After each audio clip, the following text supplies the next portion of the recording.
Hello and welcome to Pirate Radio, guys. This is episode 17. I am, of course, Greg. Joining me, as usual, this week is Commander X and Cadus.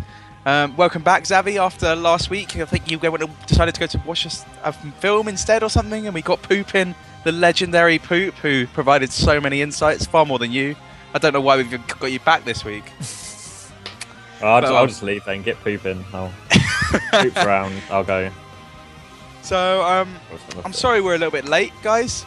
I PM'd Adam about exactly when we were meant to go live, like, it's Pirate Radio, are you coming? And he's like, oops, still a Dota. So that's why we're a few minutes late, so do not worry, everything is still going as usual pretty much then. It's never going to change, is it? We're never going to get live on time. But let's just dive straight into the team news, and we're going to start with probably the biggest news this week. I mean, there's some pretty massive news anyway. We'll go through all of it and probably end on some of the TF2 awards, which will be pretty fun.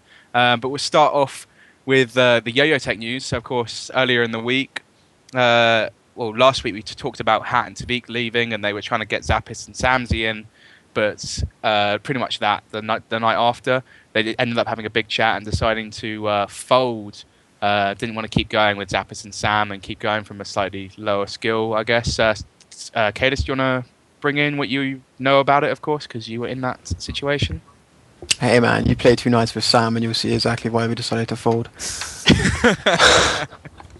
No, basically what happened was we were all set to basically give it a shot with Zappis and Sam.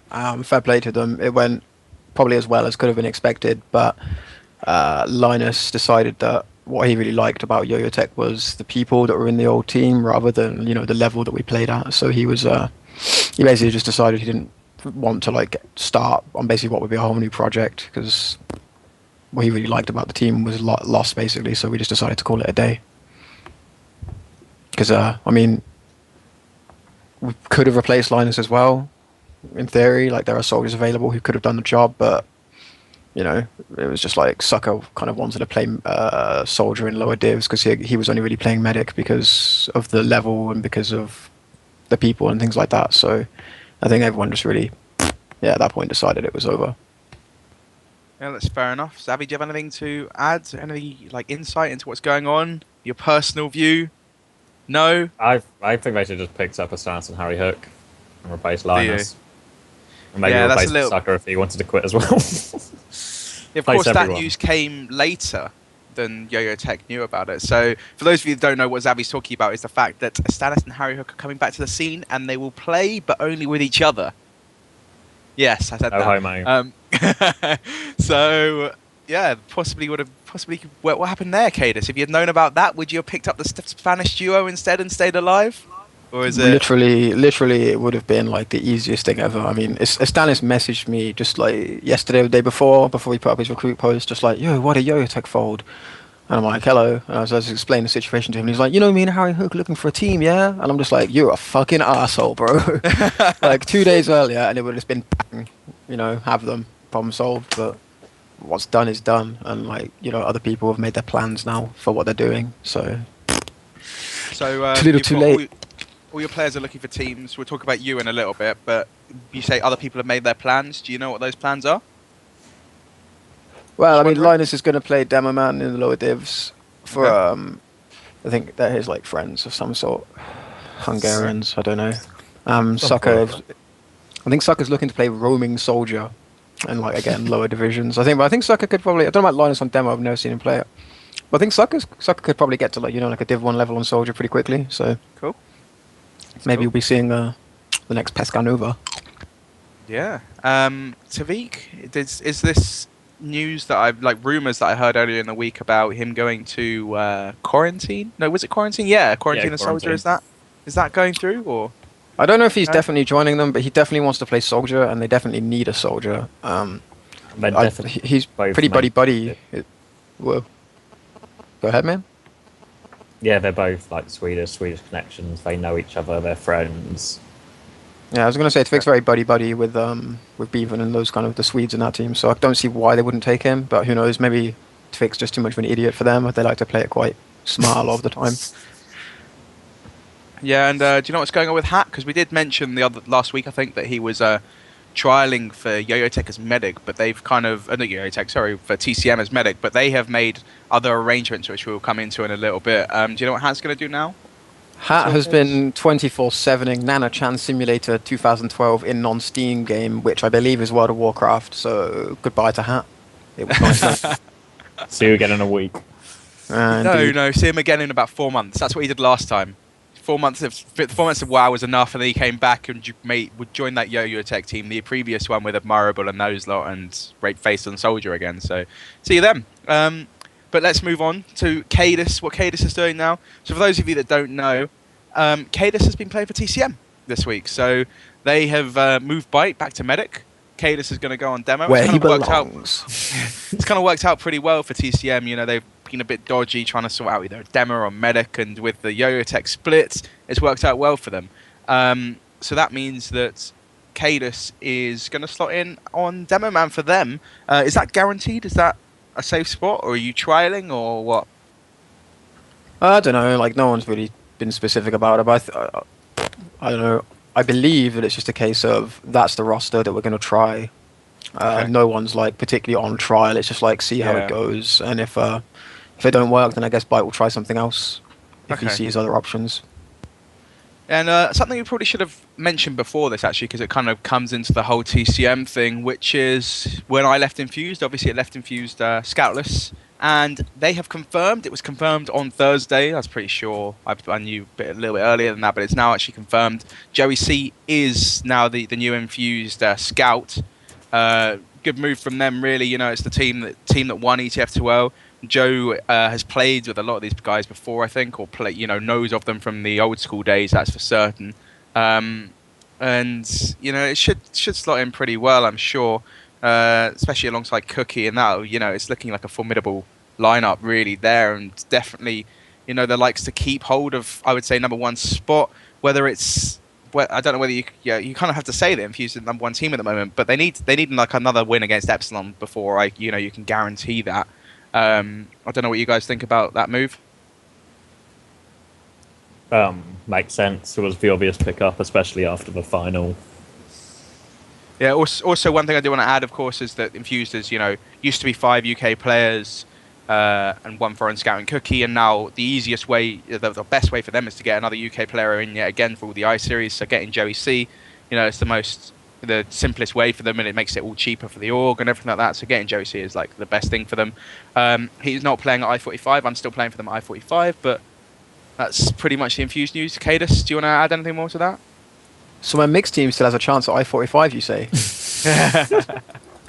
No, yeah, obviously it's the perfect pickup, isn't it? I mean, if you could look at the whole scene and pick one player, like in history, to join Infused, I mean, who else would you pick? I completely agree. And he's kind of toyed around with joining before when we needed scouts, but decided not to. And now his final year of uni is over as of end of May, I think. So he's just got to play a few nights a week, and then just keep rocking over the summer. But that means that TCM are scoutless, of course. Well, I say scoutless. They did previously have a player on backup demo / scout who kind of went and joined all the Finn / Swede team that was, the kind of reform of Relic sort of thing that was going on. And that is, of course, Himsy, for those of you that don't know who I'm talking about. And he's now just started back in, and he's gone full-time scout for them in the TCM lineup. So he's scouting alongside Xerox, alongside Cadus in that team. So, he's definitely a good scout and fits easily because he's been, kind of part of it from the beginning. I think that's probably the best way for them to go to pick up scout-wise. Zavi, you want to add anything about that? I just want to sort of, if this Finnish team doesn't end up happening, does that not mean players such as Bibben would also be available? Okay, well, put it this way. What I heard, the Finnish team that was kind of going, I say Finnish, it's Finnish-Swedish, but we'll keep saying Finnish just because it's simpler, seemed to be like a drunken chat over doing it and then just playing for a laugh and seeing how it goes. Whether that means it was going to happen or not was, always up in the air. Bibben, I've heard rumours about him wanting to play scout, but then Byte started this team with Himsy, You know, he might have approached Bibbin before and talked to him and decided to go to go a different way, or just decided with Himsy straight off the bat anyway. I mean, Himsy might be, might have been playing demo at the beginning, but like, it's you know, it's the obvious choice for him, and he's sticking with his guns, which is what Byte does quite a lot. You know, he'll make a decision, and he'll stick by it until it goes totally tits up. Like, which could be described as stubbornness. Well, it could be, but you know, it's also good as well. Like, you can't just let someone have a bad week or something and then try and change something. And it's the same as this team. He's giving it. They're only playing a couple of days a week, but they're giving it the time. They're going to keep playing, and like even if they keep having bad results, they're going to keep playing and see what actually happens when it comes to the big games. And that's probably the right way to go about it.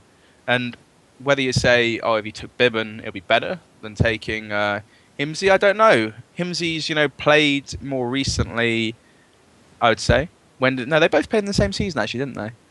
I don't know. Kadis, what do you think? Himsy was probably more active during his last season than Bibbin was. Yeah, because that old Relic team didn't really play very much / train very much. Plus, if Rebelli's kind of thinking about coming back as well, Bibbin might want to think, oh, I'll stay with my scout partner as well, from previous seasons. I don't know. Kadis, do you have anything to add then? Two things. One, I think it's important to realize that Byte first became aware that the Finnish mixed team was really just like fun rather than a serious like project that was about to get underway. Only when he only found that out when Himsy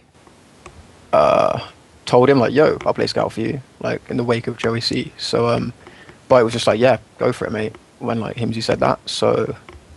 Okay. He never really even got the chance to like explore other options because like if Himsy kind of lands on your doorstep like yeah I'm ready to play, like it'll be risky like to snub him and go to Bibb and like, I'll think kind of it. around him, and then if you come back to Himsy it's like sloppy seconds, you might be less inclined to go for it. So I'm not sure about who would have been the better choice or anything like that, but yeah. And also secondly, I wanted to say that I'd be surprised if Bibbin would want to commit to any team. Because even though that mix was just supposedly a mix, I think maybe as I-46 gets a little bit closer, maybe they'll consider like maybe we actually want to go. This could potentially be the last proper big land for TF2. So I think maybe he might want to keep his options open as far as like a Ribbon Rebelli kind of structure of a team was perhaps a possibility. It's definitely worth mentioning because of the fact that when they came back as a team, they came back with Rebelli, Bibbin, Rib, and Darm was about as well. So that is like 4 of the previous 4 Kings lineup.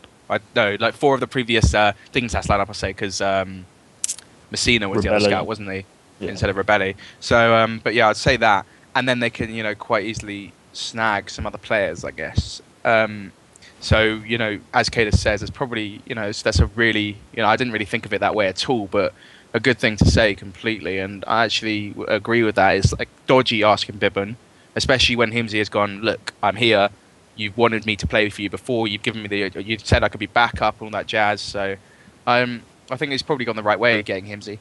I feel. From what I've heard, they're still looking for a backup player because Xerox can't play very often, or can't play all the time. I don't know if you can confirm that for me, Kadis. I've definitely heard of the same thing. I mean, I don't know the specifics of it. Like, the first time I've seen head or tail of Xerox since getting involved with this was today when we played for the first time. So I don't really know what the deal is there, but I've definitely seen Byte kind of saying Xerox won't be, full time available all the time. So he's got his big 5v5 football tournaments going on and stuff. Apparently, yeah, well, that's cool. It's his own life, isn't it? Like. So I think that we've exhausted our discussion about TCM, really. I don't think there's much more we can add. Taking a bit of time over that. Let's move on. We talked about Infuse, talked about Stannis and Harry Hook. So let's just keep going straight on to... Actually, let's talk about Stannis and Harry Hook a little bit more. So that's, a pretty fucking good scout combo there. Ready to go just to dive into any team. That's an ESL winning scout combo. Yeah. Obviously... They don't have the best English. Harry does like the communicating for both of them, I think. That's what I used to have when I merked for that team. It seemed like to me. when I played with them and I talked to them about it. I don't know 100% about that. But where do you think they might end up? Do you want to take a guess? Zabby, you had a little bit of an inkling earlier, didn't you? So do you want to go into that? Did I? Taimu? Oh, I'm pretty sure that was your inkling that you heard about. It wasn't me. Was it UK that heard that then? Heard what? I don't know. What did you hear about the communication? Taimu plus Astanis and Harry Hook. Oh yeah. Timey messaged me prior to realizing I was involved with this TCM thing about the possibility of a new team, and he claimed, and I cannot express enough, Taimu claimed, because this is Taimu we're talking about. But yeah, he claimed that Astanis and Harry Hook were on board, supposedly. So I don't know, now that I've basically shut the door on him on that one, I don't know if he'll still pursue it, but it's you never know with Taimu what kind of shitters he can drag up to fill the holes.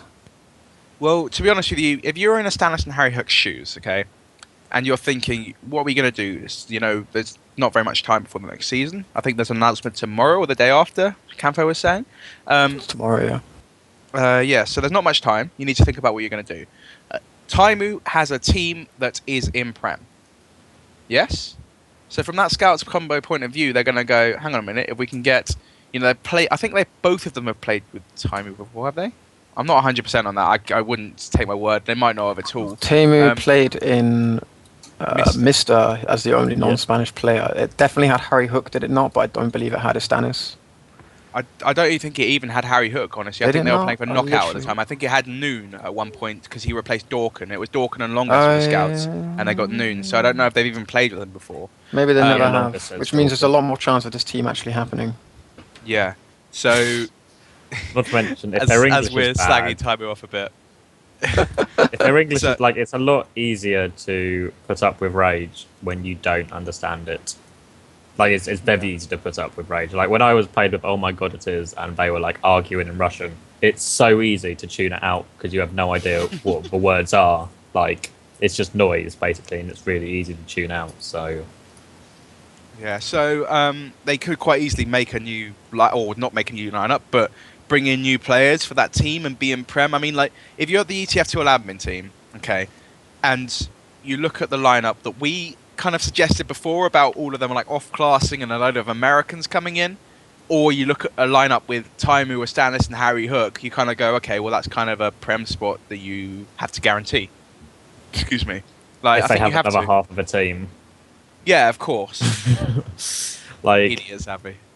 yeah, Like, but you know what I mean? It's very dependent on who that other half of the team is. Like, because obviously Cadus is ruled out. Who else? Even if they go Koichi, Mineral, and Erectus comes back, let's say.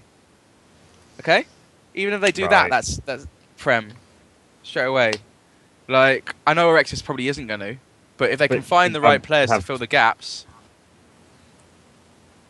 Huey's looking. Woody's looking. There you go. Sorted. Prem team. Do you see what I mean? You're welcome, guys. Spots, filling half a Prem team isn't as easy as no. When you have to find players, I think you have to. I think soldier-wise, you could fill it fairly easy. I don't think I don't think there's any demo at the moment that would really stand a chance, though.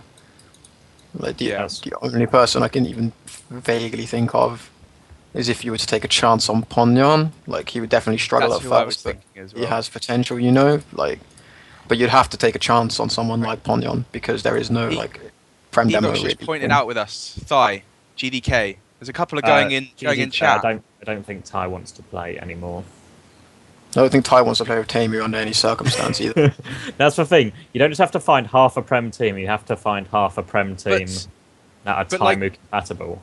Why Ty might not want to play with Taimu? They have a very similar sort of style where they're like aggression is all they think about. Like while they might not they might interact in game in clashing of their egos a little bit or clashing of their personalities, but their actual gameplay might sync up pretty well. And I wouldn't put it past them to end up making a team, grabbing tracks, grabbing Ty, and grabbing, who was the other soldier we talked about? I don't know, Mineral, Woody, Koichi, Luzu possibly. Like Tavik, as Tavik himself has pointed out, I wouldn't put it past them grabbing someone like that and still being in Prem and having a half decent shot at winning games. Ty messaged me on Steam with capital NO. Oh, okay. Well, there you go.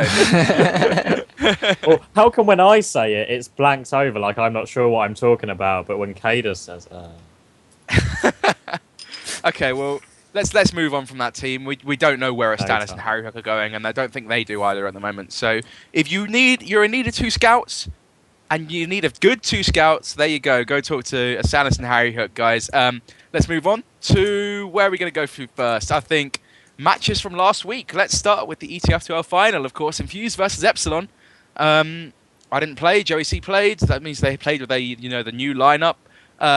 Badlands first map went to a golden cap, was won by Infused 4-3. Gullywash the second map, won by Infused 5-4. So 2 close games. I haven't actually watched the VODs because Badlands VOD is so bad and I just can't be bothered with it. Not to say anything, just any disrespect to the casters.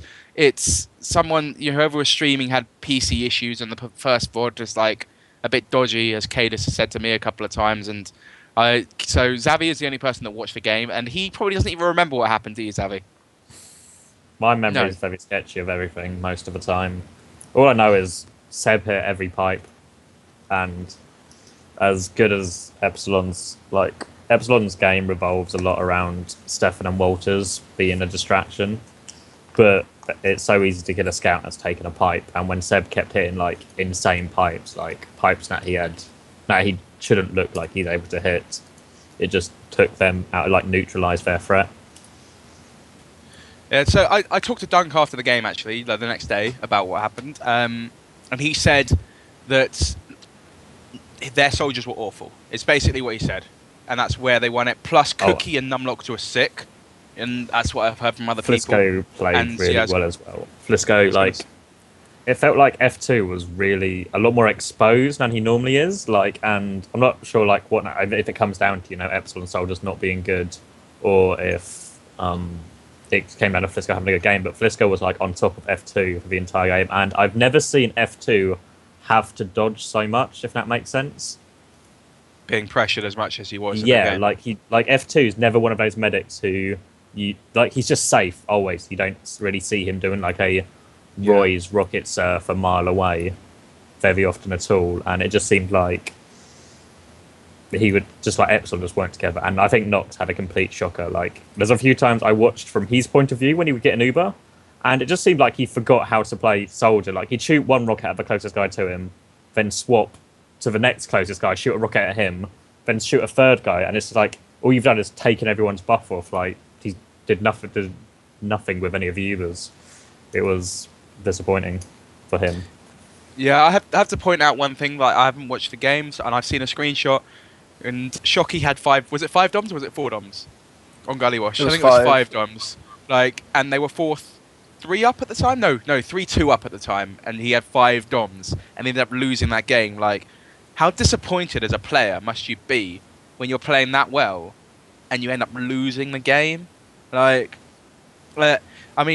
the sad dance, as people have been pointing out in IRC. I don't know if the link's around anywhere that someone could post in IRC for me of Shocky. The game ends, people call GG, and everyone leaves the server, and Shocky's just ends up jumping around the map a little bit, and then says in chat, "Sorry team, I lost it for us," or something like that. And it's you played amazingly by the looks of it, and you're still. Oh, he was so sad. It's the saddest thing ever. So do check it out. It's YouTube has been linked. There you go, linked in IRC. So do check that out. But yeah, Infused take their first ever win against Epsilon. Congratulations, really, are in order. I'd say they're now the best team in Europe. It's a bit hard to dislodge a team like Epsilon when you've only beaten them once. But they did beat them on 2 maps. They might have been close maps, but they still beat them. And in the season, they beat them as well. So it's not just the one turn up and beating them. So hopefully, in the Angel Cup, which is coming up, they can go on and prove that they deserve it, or we'll see what actually happens between Epsilon and Infused there. Of course, Epsilon have had a really good weekend this weekend, so they're going to be probably quite exalted after it. You always are after LAN wins and stuff, and we'll talk about that a bit later, and probably talk about what Epsilon are going to be doing for the next week. I don't know, I haven't talked to any of them, but it's probably something worth talking about. But yeah, congratulations to Infused, winning Season 11, taking the prizes. And one thing I do want to say, they took the prizes and they gave them straight back to ETF2L to put into any Fun Cup. Why? Because they're sponsored by TT Esports anyway, so they don't need any of it, and they don't want to send it on. So there you go. Like, it's pretty nice from them, really, and it gives you other people the opportunity to go and win it in the Sapphire Cup. I don't know. But do you guys want to add anything more about the game, about Infused? They didn't throw it away in the last 5 minutes again, Cadis. Maybe you want to bring that into it? Were you expecting it? I definitely was expecting something shit to go down for Infused. Like, I don't really know how it all unfolded, really, because the VODs were fucked. I couldn't really enjoy watching that, and YoYoTech were actually having a whether or not to fold discussion while the match was being played, so didn't actually get to see a whole lot of it, sadly enough. I think Joey C might have had something to do with it, though. Or is it just a lack of Greg? I can't be sure. I PM Dunk when I talked about what happened in the game. I asked, would we have won if I played, and he said it would depend on my mood. So probably not then. I felt like Joey C didn't stand out and carry, but I was quite surprised at how well he held his own versus Walters and Stefan and the rest of the team as well. Like, I was sort of expecting him to be a bit of a weak thing, like a bit rusty still, like his aim and movement not quite bang on, but he was fine. Okay, well, I think we've exhausted what everyone wants to talk about in that game. Unless you guys have anything more to add, let me know now. Okay, let's move on to our next topic of discussion, which is going to be Gamers Assembly. So I kind of just mentioned it there. Congratulations to Epsilon winning. Is that their second LAN with this team? Must be their second LAN with this team. Yeah, so second LAN with this team. Congratulations to them. They did have a lot of mercs. I say a lot. They kind of had a little bit of a weird lineup with Mitzi coming in, Bash coming in, Nox moving to medic. But yeah, they beat Viva La Vida in the grand final. They beat them in the upper bracket final as well. It was pretty roll last night. Me, Cadis, and Commander X actually kind of did a little bit of a fun cast with it. But yeah, like, Randa just dominated Ty in that game, unfortunately. But come the final, I don't think either of you guys have watched it. So once Viva La Vida got knocked down, they had to play the winner of LDLC versus Punchline. Punchline took that game and then played Viva La Vida, and that went to a couple of golden caps and stuff like that. It was a pretty close game from what I saw or heard about, because I didn't really actually watch any of it. I was kind of lying in bed still. But then I got up to cast the final. But yeah, congratulations to Viva La Vida to win that game, getting to the grand final, especially the grand final of Gamers Assembly. I don't know if any of you have seen the video that's been posted on ETF2L, but that stage looked absolutely amazing. Like, same sort of thing as iSeries, but the main screen had a split screen of the two casters' POVs as well. So it had a point of view of one of the players and a third person at the same time, which must have been absolutely brilliant to spectate. It gives you both of them at the same time.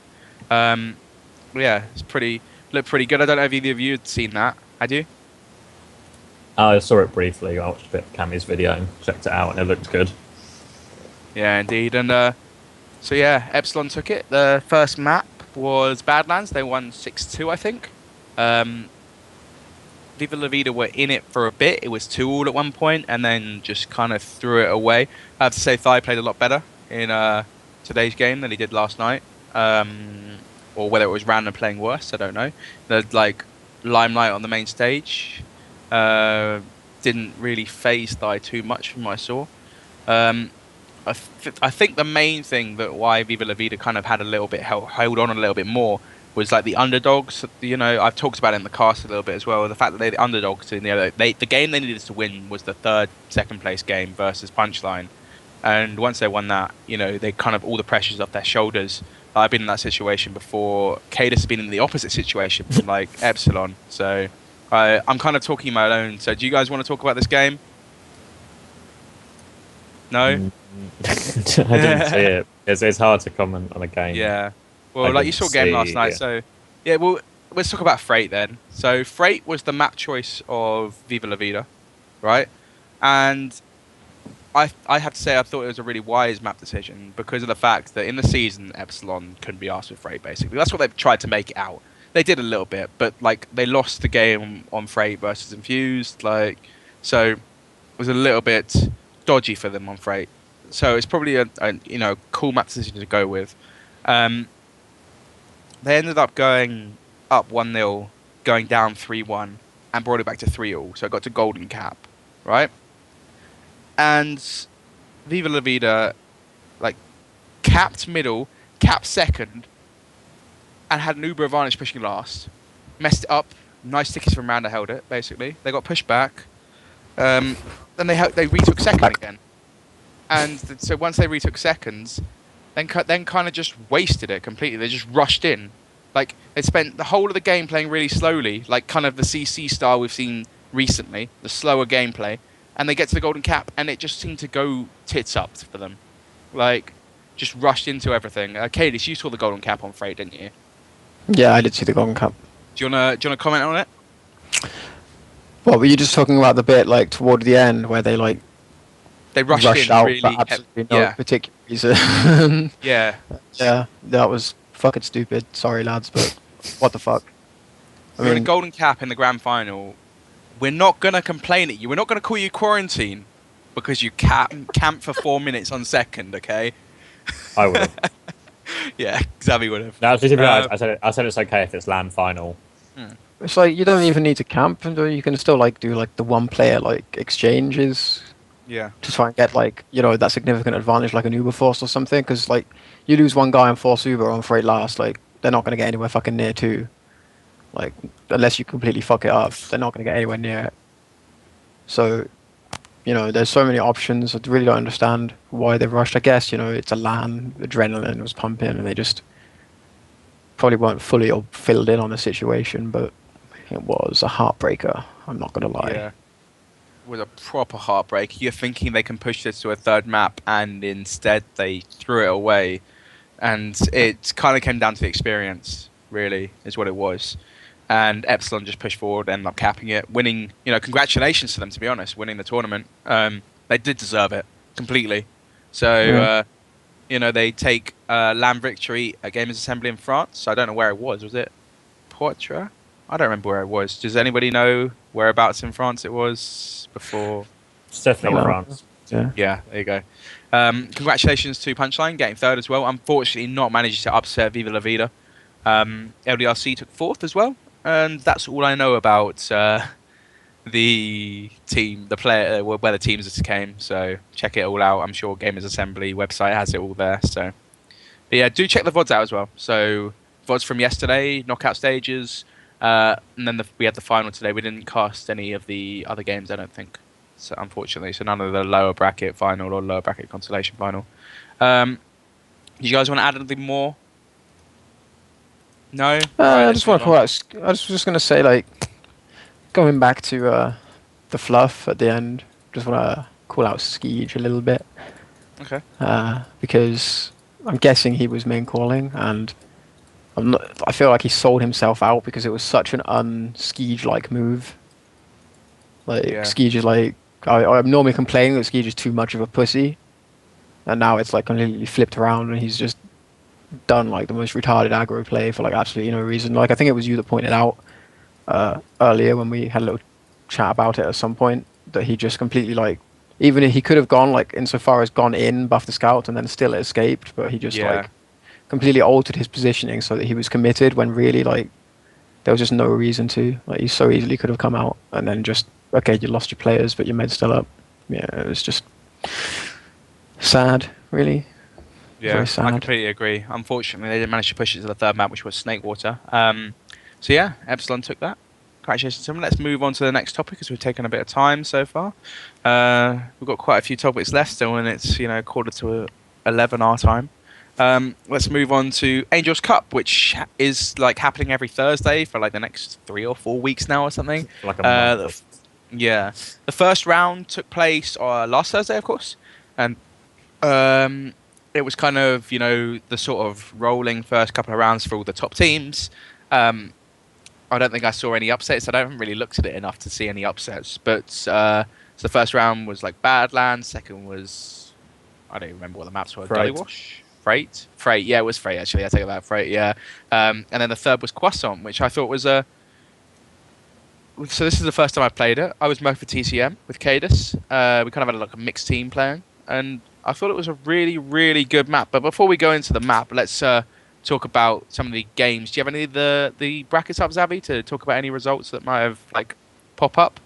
The only really no real noticeable results, because the first day was all just everyone playing versus like teams a couple of divisions below them until like you guys played, like you guys versus the TCM mix versus Infused was probably the most notable game.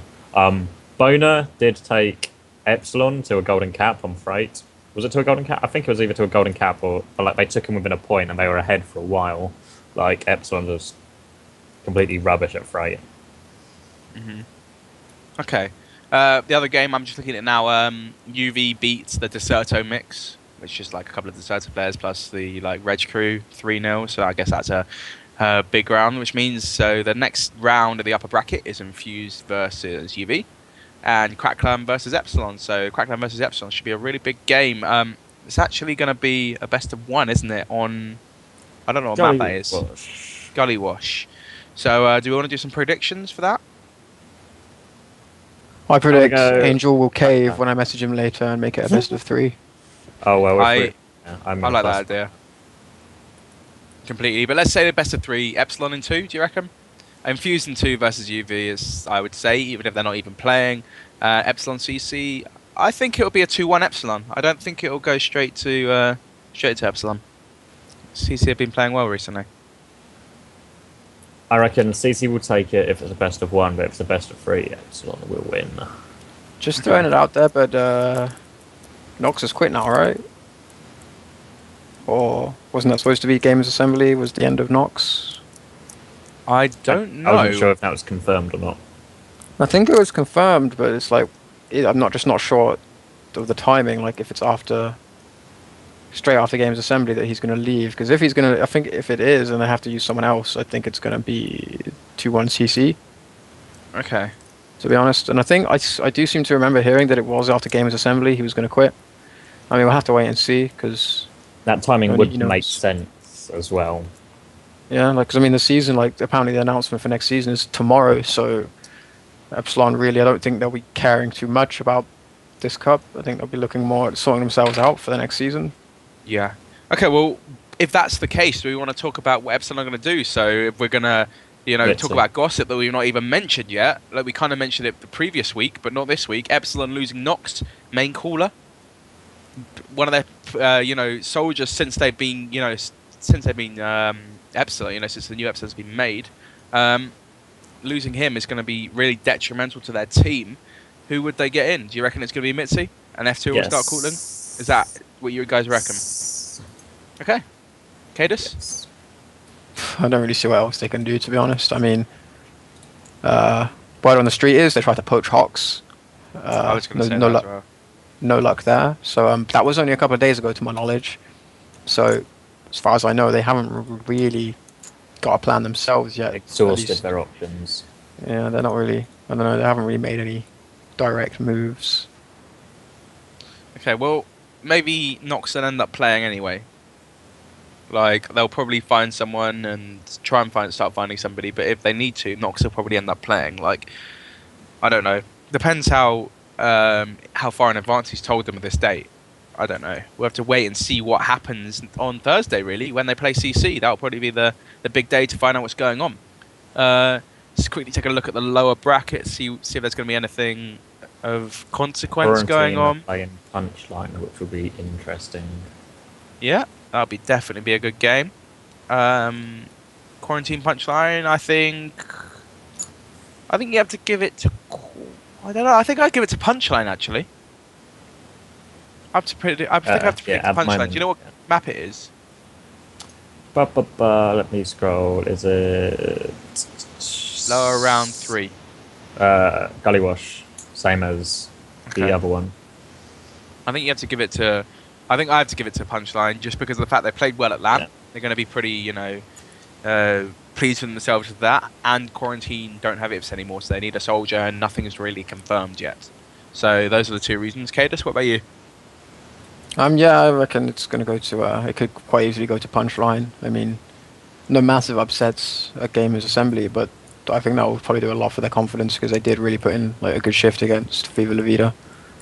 And plus, LAN's always kind of, you just kind of have that buzz afterwards. Like suddenly the game's not so shit after all, Yeah, and you you just want to normally play it enjoy and the game stuff. after LAN.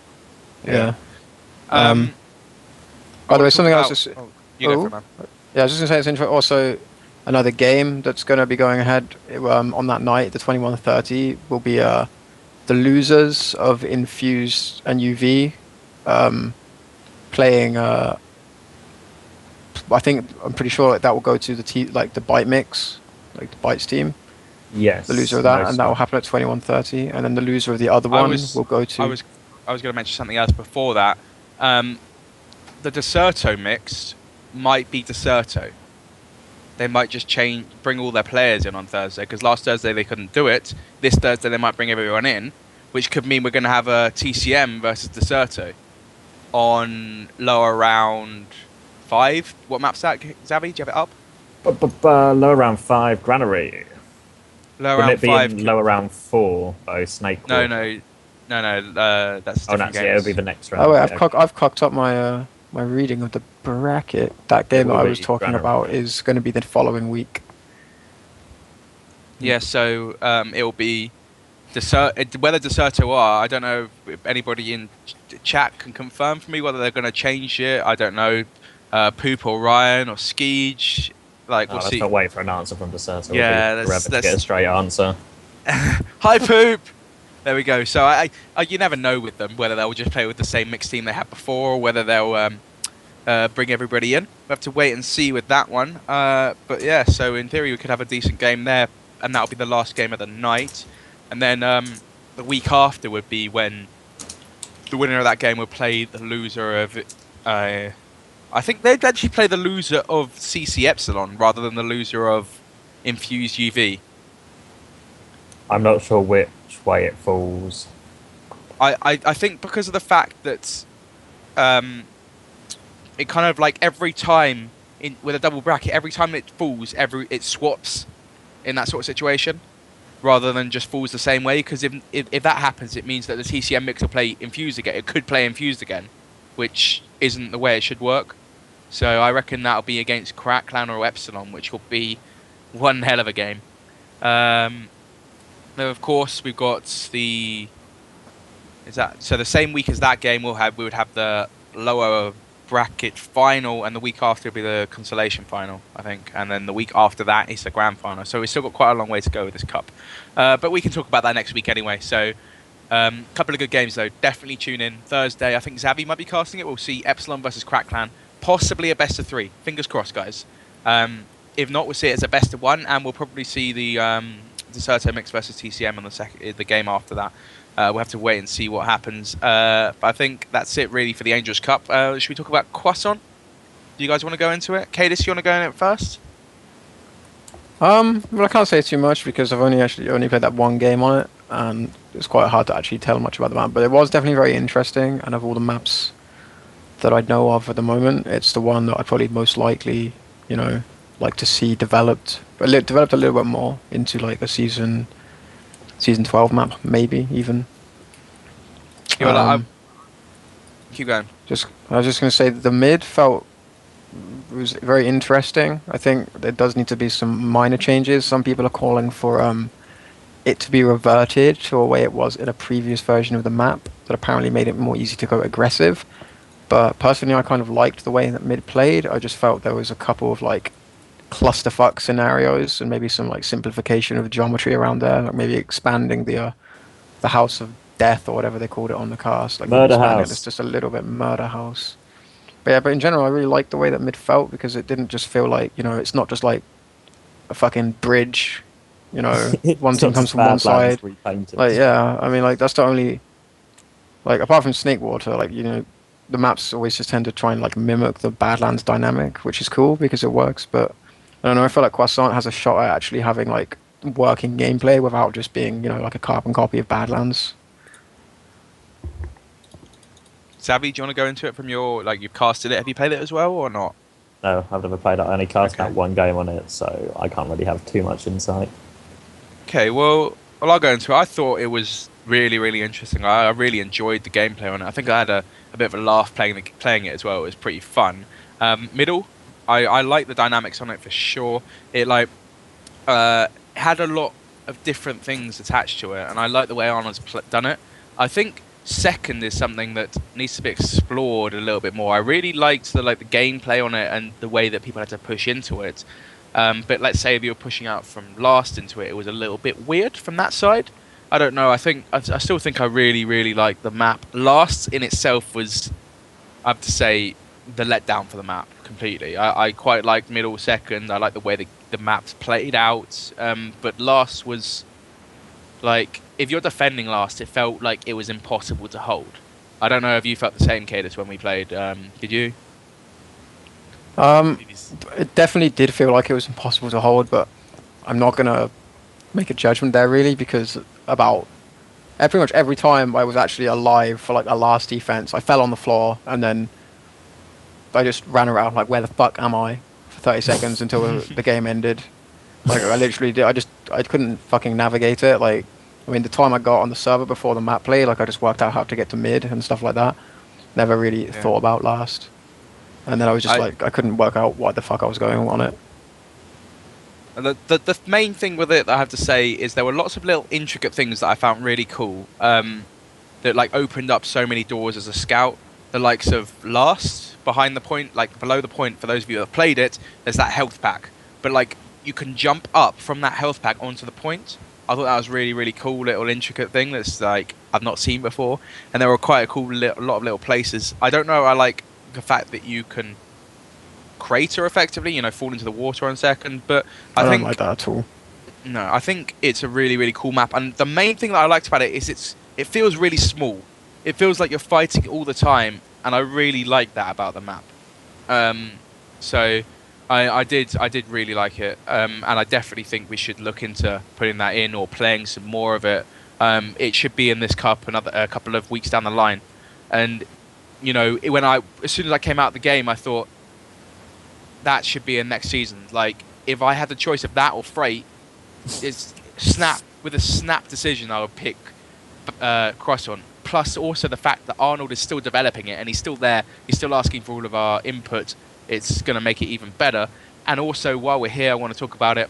Talk about the thing that's been announced. I don't know whose money it is. It might be Angel's, but they've said that it's basically check out the thread on ETF2O, and basically what it is you go onto the map, try and find the bugs, and the best bug in inverted commas will win you $300. How exactly do you define what constitutes a best bug? Is it like most useful to development, or is it like funny, or I don't know? I just a vote. I think it's probably the most useful to development. I presume whoever's money it is gets to decide what the best bug is. Most game-breaking bug is probably what it is, as Ritalins put in chat. Biggest unspotted bug, yeah. Yeah. Shout out to Angel as well for using his cup to actually get this map played. Because literally, otherwise, it wouldn't have been played. And we would all have just been going, meh, I can't be bothered to play it. And also a shout out to Arnold for keeping on developing it until we did play it, I have to say.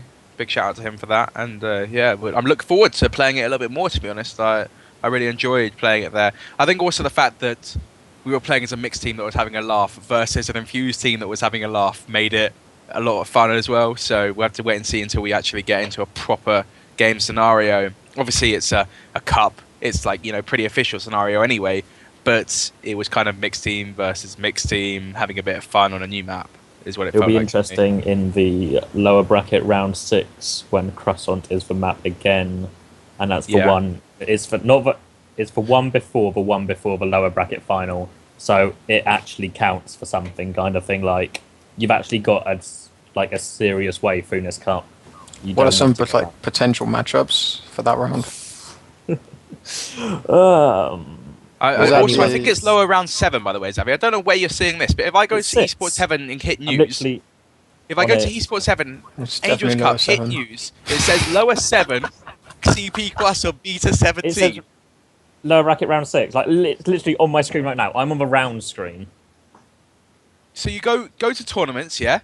Angels Cup. bit I followed the nukes, link and then from ETF2L. Like, do you want me to screenshot this? Yeah, it's actually fucked up. It's like different on each page. It's different on Wow. each page, which is what I kind of had presumed had happened, which is, yeah. And I will go with the one that's actually written on as the news on Esports Heaven as the actual thing. So round 7, I would say, which is the lower bracket final. Okay, we'll put it this way: could be. No, it isn't. Shut up, Craig. The lower bracket round 7 is the one before the lower bracket final. Is the lower bracket final, and it's best of 3. Yeah, but it goes lower bracket final, then consolation final, not round 7, then lower bracket final. Like that's how I always see it in my head. Jesus Christ! Well, it's listed as lower bracket the final. Team that loses it, the team that loses it is 4th. Okay, there you go, guys. For those of you who are really confused about what I'm trying to say, the team that loses it is 4th. Okay, so if I look at the brackets now, we could have, as I get the brackets, go down. So we could have UV versus Epsilon or CC, I think. Probably be one of them, or like TCM could be one of those teams. And I think those are the kind of choices for that game, which could be could be a really big upset compared to what you're thinking at the moment. So there we have it. I look forward to that game, to be honest. Do you guys want to add anything more about this Croissant and Angels Cup before we move on to the next topic? Nope. Okay. Don't worry. You don't need to add anything more, Cadus. I was just. Why the fuck do you ask me, bro? Why do you ask me? I had something really cool to say. Do you have something cool to say? Do you? Do you want to say it? No, you don't. I lost it now. I lost it. Okay. I had something really cool to bring in an interesting. No, you but you cut us off. Don't even lie. You'd never have anything cool to say, Zavi. Oh, so mean. Right, let's move on to the fun topic of the week. To be honest, the ETF2L Awards. Me, Cadus, and Zavi decided last night we'd do this little bit of fun, and pretty much say who we would vote for, and who you should vote for. We're trying to make it so it's actually got a decent awards for once in ETF2L, rather than like all this like fanboying and circle jerking to get all these players to the top. We're just doing a different circle jerk effectively. But yeah, it's fine. It's fine. Do not worry. But let's start at the top, shall we? Scout of the season. Go for it. Zavi, then Cadus, that order. Cookie. Yep. Steph, what? Scout? Scout? Yes. Stefan, yeah, cool. Shocky, whatever he's called nowadays. Yep. I was always going to say one of those two. I'd probably go with Cookie. Just because, like... You're not allowed to vote for teammates. Yeah, well, there you go. Make our own rules, motherfucker. Yeah. So it's one of those two in my books. Do you guys want to think about a third? So we're going to think about the top 3 nominations. Who would you add? Hat or Tavik? Probably Hats. Tavik. He played more of the season. Okay. Cadus? Fuck me, I was typing on IRC. Which one are we on? Who would if be we're your going to add a third third scout choice? of the season, Yeah. who would you... Oh, Who a would get third that scout third? of the season. Like, who would get a third spot in the vote?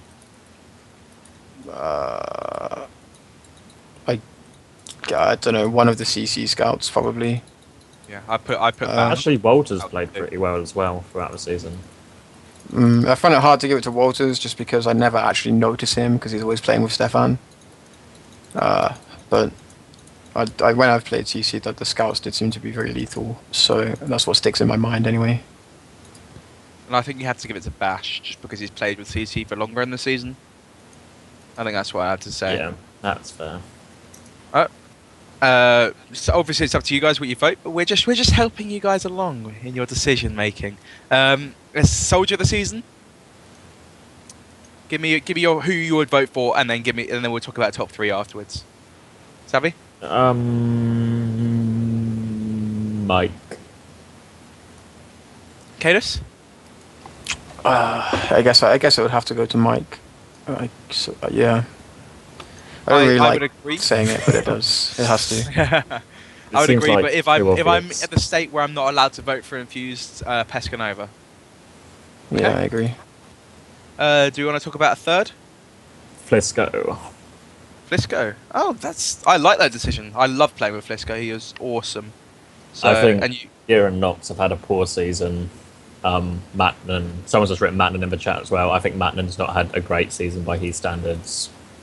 And Flisco's had a good season, so... Cadis, I mean, what about you? I think Flisco definitely had a good season, but I don't know. I've never got Flisco. Like, I mean, he's good, but I know he does this. Like, he's useful on the flanks and all this kind of stuff.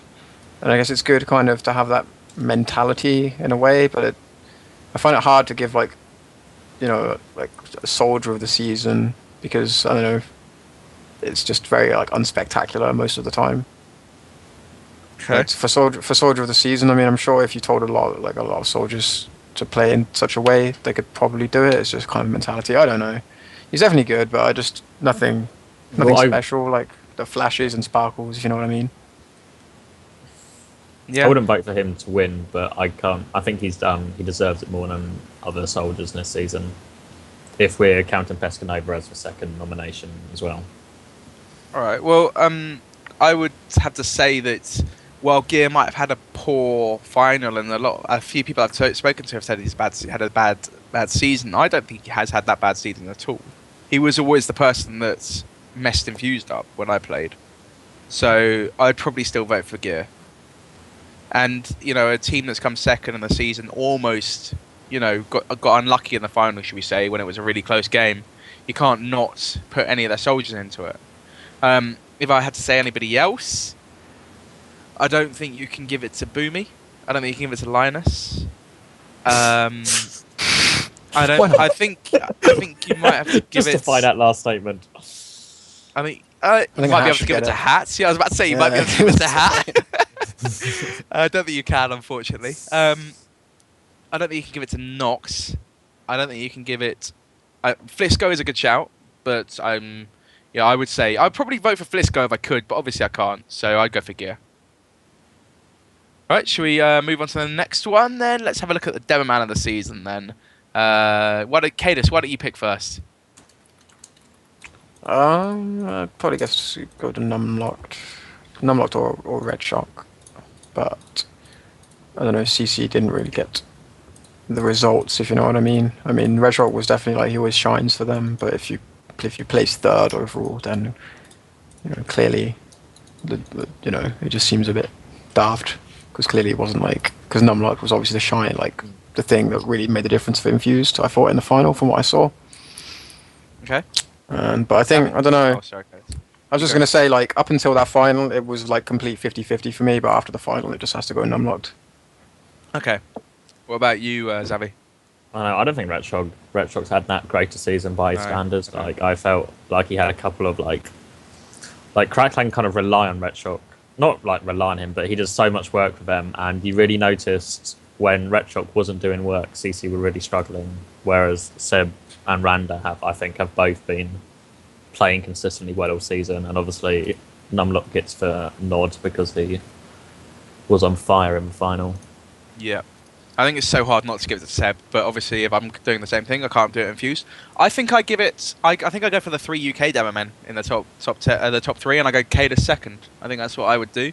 He played so well for the whole season for Yo-Yo Tech, and it really helped you guys turn it around this season and play so well. Just you being there, so not to big up your ego too much, but I think you take it above Randa. Randa has had a good season, but he's had points where he's not been that great. Well, Cadis is always a threat. So, yeah. Sorry, Daleth. I have to say, poop goes number 1 for me. There you go. But yeah, that's pretty much it for the top 3. Do you guys want to add anything more? Xavi, who do you reckon is the third? If you're going Numlocked, Randa, do you reckon Cadis is Cadis above Red Shock this season? Yeah. And Cadis, would you put yourself above Red Shock? It's a hard thing to do. Would you do it? Well, ego dictate. Well, no, my ego would dictate yes, but people always have a skewed vision of themselves, and I'm very much aware of that. I don't think anyone can really see themselves in an objective light. So I'd say I would, but at the end of the day, it doesn't mean a single thing. So. Yeah, that's fair enough. Because I'm sure any demo man would put them of those 4 would probably put themselves above someone that maybe others wouldn't agree with. Yeah. Would we not be able to? Would you guys not think who else played in this season? Did Vi play this season? I don't remember. No, he didn't, did he? Would you not say Erectus? Would you not say who played for Gubbins' team? Who was their demo? was Spari. Spari for like one game. Yeah, They they only played played like one game. game. It's so hard to put any other teams in there. Would you like? One thing I want to say while we're here is that we are of the stance that to be voted player of the season for any of the awards, you have to be playing against the best. Have to. Including best upcoming talent, mind you. Sorry. You know. Yeah. Well, obviously. Obviously not. Yeah. So I still think you. That Kada's guy is really picking it up. So for those of you that might be thinking, oh, who's a Div 1 player that I could vote for? It's how he's not been playing against the best players in the game. How can he ever be classed as the best player? Oh, we did our nutting when we were doing this before, after the previous season. Like, if you're gonna vote, please vote for Prem players, please. But yeah, let's move on. Medic of the season, go for it. Zavi, go for it. Roy's. Cadis? Roy's. Resounding for us. For Medic, Roy's has definitely been the Medic of this season for sure. Roy's. He's absolutely amazing. Yeah, absolutely amazing movement. I don't even know if I could say who the other two were. No, I'm joking, of course. Where would you guys go? F2 Dunk? Yeah, I it guess has you to be kind of F2 forced second. to, yeah. Yeah. I guess Dunk, just because Sucker dropped so many goddamn Ubers that I'm never giving him anywhere close to Medic of the season. Dunk had a really solid final as well. Yeah, so I think you have to go that way. I'd probably put, I don't know, would I put Dunk above F2? I think they're pretty equal this season, to be honest with you, I have to say. But obviously I played with Dunk more, so probably helps. Oh yeah, Zebo's just PMing me going, admirable from Carnage. There you go, guys. Ads, the Irish man, #1. So if you go for a joke vote, guys, put ads in there. That sounds about right. Clown I'm sorry, of the ads. Why are they laughing? hey, guys, come on. When ads played Medic, they beat Epsilon. Come on. Give them the benefit of the doubt. Right, let's move on to the next. One time I won this one map against this one team.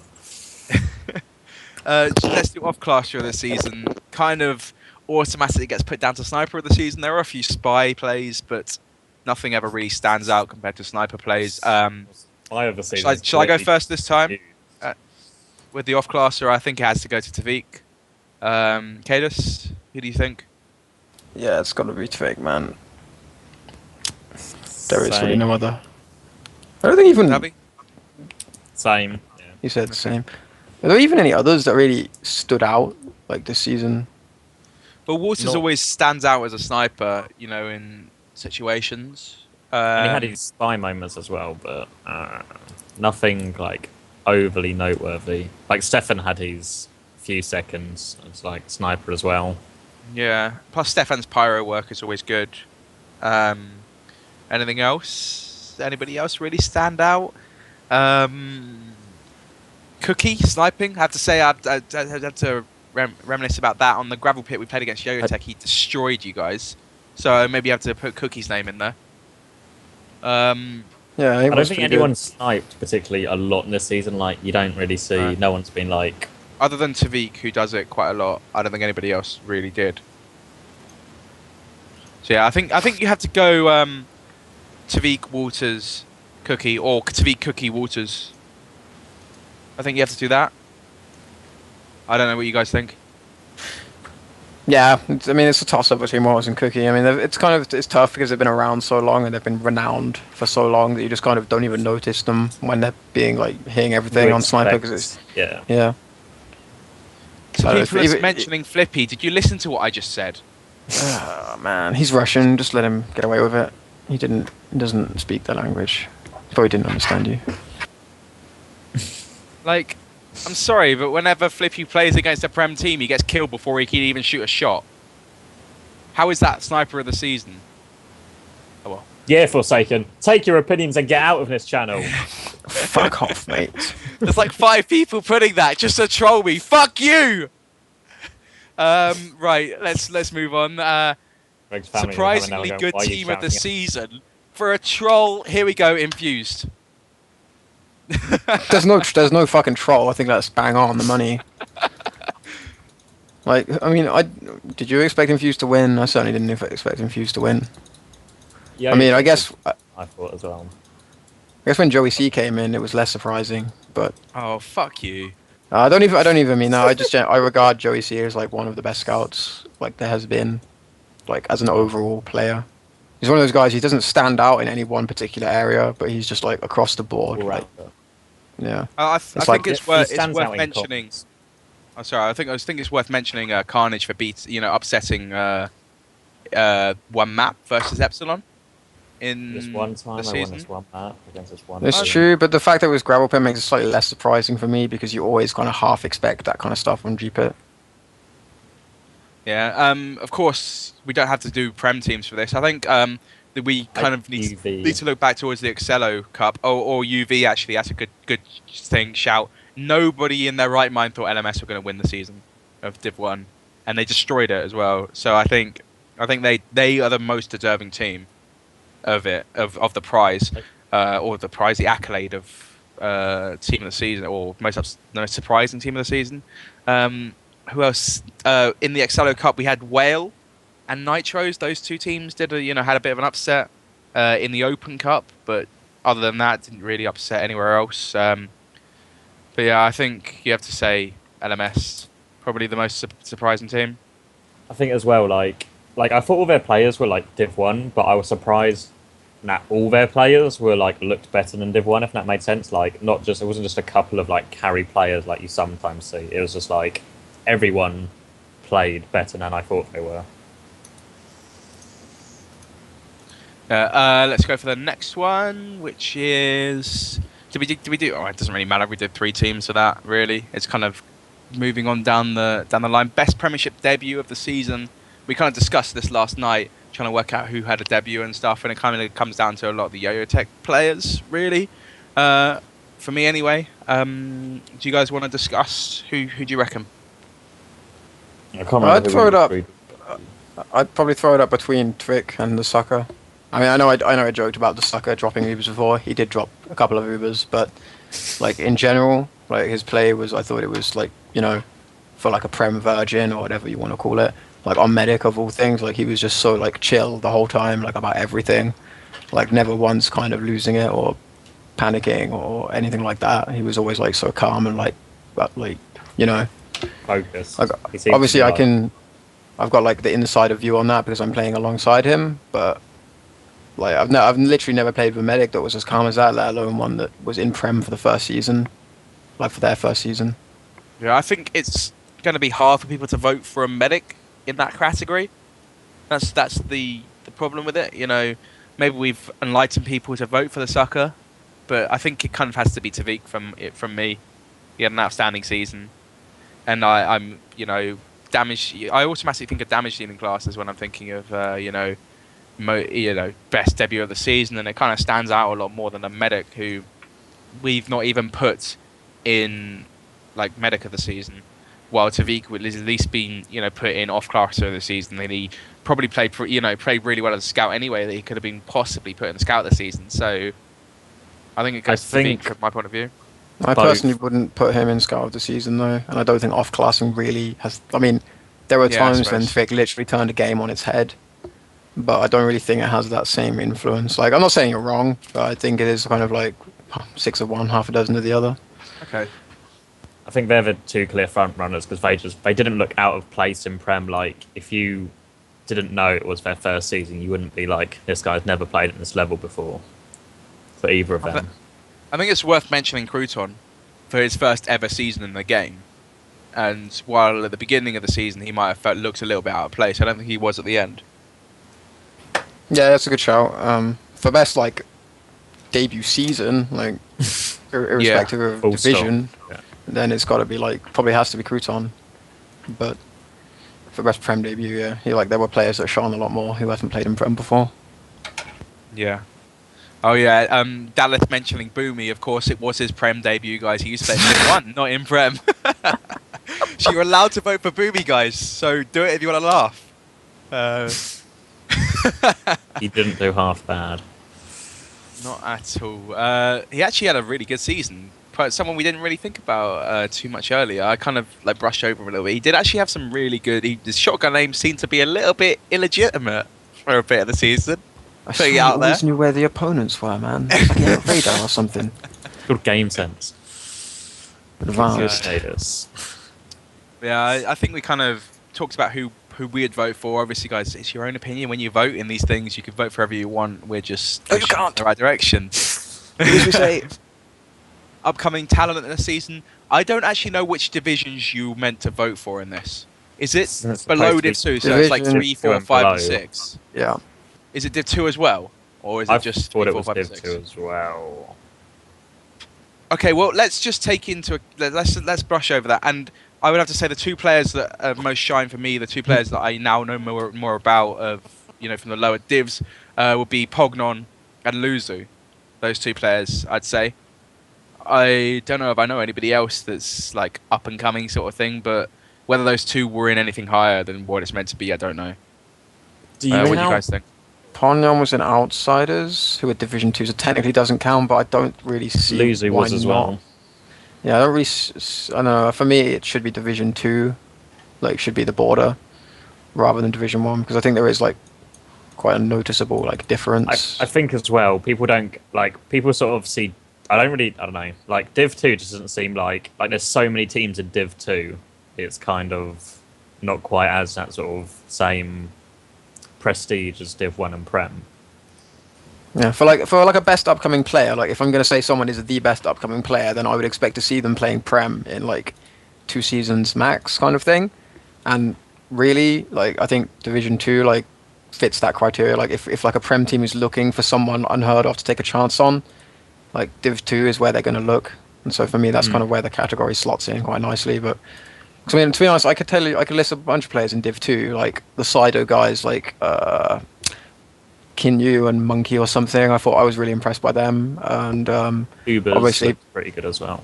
yeah, same for Ubers and like Ponyon, Luzu, those kind of people all in Div 2. But from Div 3, I literally couldn't tell you one person that's like that stood out for me, because it's just kind of, how do you stand out in a division with like, it's got like 4 divisions, it gets absolutely no coverage, so it's like People are PMing me names right now, and I've not recognised one yet. Of people say if it's Div 3 and below, it should be this guy, and I'm like, I don't know. yeah. who I it's mean, clearly people are going to start yelling like, "Oh, elitist Prem players not paying, apart from Commander X, not paying any attention to the lower divs." But it's like, it's not that. But it's like, how would anyone really know? Because obviously it's not just what Prem players think, but like I'm just saying, like my definition of an upcoming player is someone who could play Prem in a season or 2, like given like a chance to learn or something. I think we have to give a shout out to Trax for the season. For sure jumping about that. from Div 2 Yeah. to Prem, and Well, he was Div 5 or He's an- something before, and then went Div 2 well, for he like was, he was a Div week, 3 and then for, he was Div 3 for a bit, and then okay. but he's like an absolute monster. Like he is literally Mike 2.0. Like he swaps a shotgun and hits like he won't hit below 60 damage on stuff. It's unreal. Yeah, so to give a shout out to him for that. A couple of people in chat pointing out Mighty Me. I don't even know what div he's in, but I recognise the name, and every time I played against him, I've thought he's pretty decent. I saw him work for Deserto in one game, and he was really impressive. Like I didn't think he was like all that, but in that game he worked for Deserto towards the end of the season. He was like really impressed me. Yeah. Completely dominated the game. I think I can't remember who it was versus, but Well, if pretty he's good. playing Solly in Div 3, then I'm thinking of him as a demo man. Why am I voting for him? he mercs as Demo Man as well. Yeah, like he's a good demo, but if he's playing Solly in Div 3, that doesn't count. Did he play in Div 2 last season? I think he played above Div 3 before, so I'm not 100% on that. Like, because he's in Pickup 2 as demo, so surely he's going to have to be in Div 2 or 1. He was above. demoing in Div 3 from what I heard. Like apparently he was. I think from what I can vaguely remember, his team were basically Div 2 but got stuck in Div 3 because of no screenshots, etc. Kind of thing. Oh, okay. I think Byte knows him, so that's like how he got his Pickup 2 invite, and then he just got to keep it because he was obviously like suitable. He's he's deserving good of at it, yeah. pick up too. Yeah. Yeah. And I think that's one of the ways that the top teams will spot players is from like Pickup 2 and stuff. Like, how else am I going to ever see anybody playing? I mean, fair enough, I don't even play much Pickup 2, but like if I play one and I see like Mighty Me in their raping face, then I think of him as an upcoming player. I don't know. Anyway, let's go on to the next topic. I think we've kind of exhausted who we would vote for, even if it's. Shall I double check? Does it say anywhere what div that is for It is. most valuable? It's Division Div- 3. Oh, most Division valuable Div- player? Did you say? No, What? no. Wait, It is. most It is upcoming supposed to talent. be Div 3 and below. Yeah. Div That 3 and is below. the Okay. rule. But we've Yeah, agreed it's that a- they're wrong. Yeah, we think it So- should be changed to Div 2 and below, but then that doesn't give a fair chance to play. The whole point of the award is to give it to players in like the lower divs, I think, rather than Yeah, the players that are suppose going to so. be playing in Prem in the next few seasons. There's players that are in the lower divs that can possibly play in Div 2 and 1 in the next season. Yeah. Rather I than guess there's playing like I guess there's like 2 tiers of it really, and one of them isn't really represented by these polls. Like, and to sum it up, like I think there's like as like for the sake of the discussion, like from Div 2, there's those interesting people like Ponyon, but in terms of the actual like, you know, recognition of players genuinely playing in the lower div, it's just got to go to Mighty Me. But he kind of gets it a little bit unfairly because he has the advantages of, Being known. yeah, being known basically to like the upper crust, as it were, or whatever. Well, let's move on. Let's go to Fair Play Award. I have no idea. Did we even ever decide what we could vote for in this last night? Definitely not like the joke answer that's been posted a No. shit fucking ton of times, and they're like, I don't really get that. Like, No. haha, yeah, they got Which some one? default wins. Let's Oh. distract from people who genuinely played fair or whatever to have a little joke. That I don't know. I don't get the joke really, but it doesn't. I don't think I would find it funny even if I did. Like, I don't like. We don't have. I can't think of any options really. Nothing really stood out this season. Well, we talk. I think we kind of talked about the fact that tryharders stayed together for the season. Carnage stayed together and played the season. You know, a couple of Prem teams that, you know, are like Carnage. Fair enough, it's a bit different, but tryharders are kind of trying to keep together. What was it? Illegal. The old illegal lineup. I think it was illegal. Might have been refused or something at the time. Lost every game in Prem and stayed together for the next season and Div 1 anyway, and they won like Fair Play Award from the season, so possibly one of the Prem teams should get it for that, but I don't think it's enough, really. But then having said that, Infuse won it last season for something in the final that didn't really matter anyway, so it's a bit of a bullshit award, I have to say. I'd find it very hard to reward tryharders for this season. Yeah. Like, they stay together, but they're hardly. Like, it's not like when illegals stay together after losing all their games, and they were like a great example of sticking together through losses. Tryharders are not Yeah. a great example of sticking I together think through losses. if we're gonna, yeah, if you're gonna give it to like for that sort of thing, you should give it to Carnage for not folding instead of and just getting some players to fill in and play the season out. But then, like, there's probably somebody in an obscure div that deserves it for something or other that I've not heard about. Like, it's a really, really weird award, and it's kind of like a circle jerk about what you've heard about, unless it's a Prem team that something has happened. Actually, maybe you have to give it to Infuse for giving their prizes to ETF2L again. Just thought about it now. Maybe you can give that. You know, it's fair play to them for giving up their prizes, not selling them and getting some money. They decided to give it on for another cup. Maybe that in itself deserves the Fair Play Award, and it's a much better reasoning for why they win it than last season. I don't know. What Depends is you what guys is the think cup that about they're going to use it for? It's like the Saffron Cup, and I don't know what it is. It's like all unlocks or something, but you can only have 2 players above Div 2 in your team or something. I don't know, unfortunately. I've not really. Right. See if I can try and read about it. Oh, it's got like 20 or something unlocks that are allowed, and it's I don't know what maps it is. Okay, it's a little bit weird. I guess it's cool to like it's prizes for like the lower divisions and shit, but I don't know. I kind of thought people preferred vanilla. Like, I didn't think it was really like just the Prem teams. I thought it was like a lot of teams. It seems kind of, I don't know. Again, it's this whole thing of giving prizes to obscure game types when there's really a deficit of prizes in the scene at the moment. Like, I don't mind it going to like lower divisions, but like again, this like obscure game type thing, I don't fucking. You wouldn't mind really if get there was it. like a upper bracket and a lower bracket cup where both, like a high cup and a low cup and both had prizes, kind of thing. Yeah, or even maybe Rather like a than- high, even maybe like a high cup and a low cup, and the high cup was like at max Div 2, and then like the low cup was like Div 6, Div 5, Div 4, or something like that. Like I think that would have been cool, but like I don't understand why again we're going back to this situation where some of the like the scarce prizes go into these like weird. Like, Someone has a rules random cards. idea for a new way to play TF2 and thinks, yeah, let's pump money into that.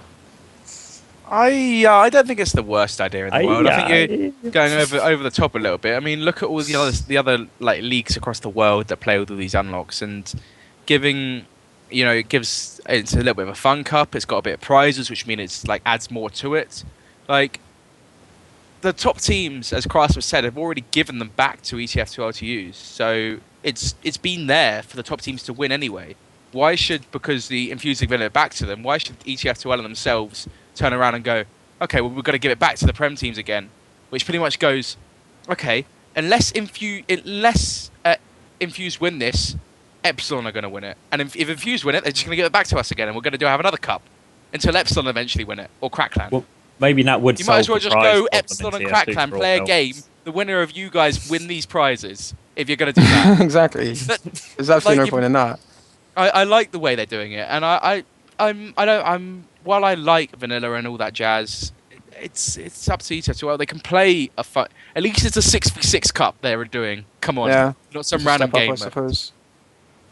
Like, also something I want to talk about is did we talk about the Velociraptor Cup? They've now added an extra prize. That's it. They've added, and I don't know if we talked about it last week or anything, and when this became official, but because of the fact they've delayed it, they've added another prize, and they're actually doing a 6v6 Cup for it. Thank you very much. Well done, Cross, for getting that sorted in the end. But yeah, let's keep going with this. Is there anything else we want to add? Do we want to talk about these prizes a little bit more? I don't think so. I think that probably is a fair play award. I think they People's deserve Choice fair Award. play for that. Oh, we're still doing that. Jesus. Yeah. Well, I think that's where it is. Should we save MVP for the last one? Let's do People's Choice Award first, and we're going to have a resounding Yes. answer across the whole of Pirate Radio for what should be the People's Choice Award, guys. So, to all our viewers, everybody listening to the VOD, everyone listening live, vote for us, please. Thank you very much. We'd like some recognition, guys. Thank you. No, fuck Tarkus 2012. Fuck that shit. It wasn't Pirate funny Radio. when it began, and it's not getting any funnier. Definitely Really? isn't getting any funnier. I'm not gonna lie. Just then, that's the most I've laughed about this joke the entire duration. Yeah. And not to I mention, don't care if you vote for Pirate Radio, but the Tarkus 2012 shit is like, I mean, it was a little bit funny like once, but it's just like, come on. it's really spiraled out of control for no good reason. And not to mention, Migo and Cadus do a load of shit outside Pirate Radio as well. Yeah, I think who else can you vote for, guys? Come on. Angel, Uh, man. Actually, Yeah, I was about I'd to say say Angel. Angel is...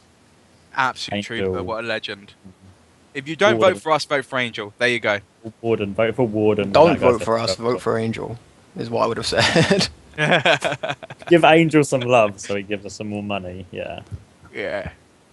Yeah, he's an absolute legend. So let's move on to our I last. love Amsterdam, yeah, fucking give it to Kun. That is brilliant. Shout out for Atmo for that one. Absolutely brilliant. Wow. Let's do our last award before we have to go. We've been going for quite a long time for this one, but worth it for these awards. I'm sure once everything's announced, we'll go through everything as well yet again and Complain. complain pretty much like we did last time. Everything that just... Oh, my mic's up.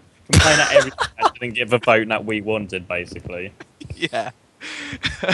And then anything that was right, we congratulate ourselves for getting everyone to vote for the right thing. So let's MVP. Hit it. Let's go Xavi first. I'm going Cadus because I think Cadus made the biggest difference to his team. Like if you took Cadus out of the team, like core-wise, damage-wise, play-wise, they'd be so much worse off than any other player in any other teim. Okay. Cadus, who are you going for? Joey C. Yes, that's It's got to be Joey twat. C. You're I'm such a not- fucking It's twat. not because it's not because it's you. I genuinely think that he's sick and that he like He's the thing that Epsilon needed. Epsilon definitely didn't need it. Infuse needed it. Yeah, Epsilon were really holding out for that Joey C. I'm sorry, but I have to say, Not to make right that now that it's not Joey C that deserves it, it's Cookie, because like the game we played with Cookie in the final before was like the first day he played, we almost won, right?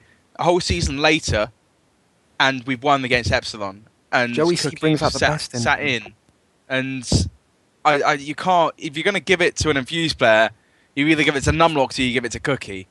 If you're going to give it to an Epsilon player, you give it to Shocky. If you give it to a Yo-Yo Tech player, you give it to Cadus. If you go to a CC player, who do you give it to? I don't even... Ret Shock? Is he their MVP? I don't really know enough about the team. Royce Matnum? was MVP this season. Royce. Because Yeah. Royce like... Agree. Because he played well all season, and when like CC went through their bad spell, like they worked out as a team, but it's like Royce who was in charge of adapting because he's main caller, he had to adapt his main calls to fit in Longus and the new playstyle. And when they did that, they started getting maps. Like they got that map off Epsilon. Yeah. They beat Epsilon at one time. They took a map off us as well in TF2 when Longas joined as well. So I probably... that is a big thing. So you kind of get the choice of who you want to vote for, guys. We're just giving you the main culprits. We're giving you the right answers. Yeah, well, your choice whether to use them or not. So I hope everyone's enjoyed this bit of fun we've had. I have for sure. Do you want to do any shout outs before we go, Zavi? No. Oh wait, shout out to Blue. It's his birthday. Happy birthday. I was going to do a shout out for birthdays as well. Well done, Zavi. Well done. Cadus? Thank you. No. Well, I'll give a shout out to well. Blue and Ryan. Yeah, the two of them. Yeah. Blue and Ryan. Happy birthday, guys. Hang on, Poop. Hang on, man. I was going to do it. Don't worry. Okay. So yeah, happy birthday to them. Congratulations to Infused winning ETF2L. Do vote in the nominations, guys. Well worth your vote. Everyone says, "Oh, my vote doesn't matter" in these sort of random shit, but it really does. A single vote can make the difference. I mean, look at last season. Like, we had a load of random people getting voted for, and it came down to like one votes everywhere. So, like Greg was in the scout of the season vote. What happened? I know, man. Look at that. Beautiful. So, fuck off. Right. On that note, guys, do vote for Pirate Radio, and we will see you next week. Same place, same time. Catch you guys later.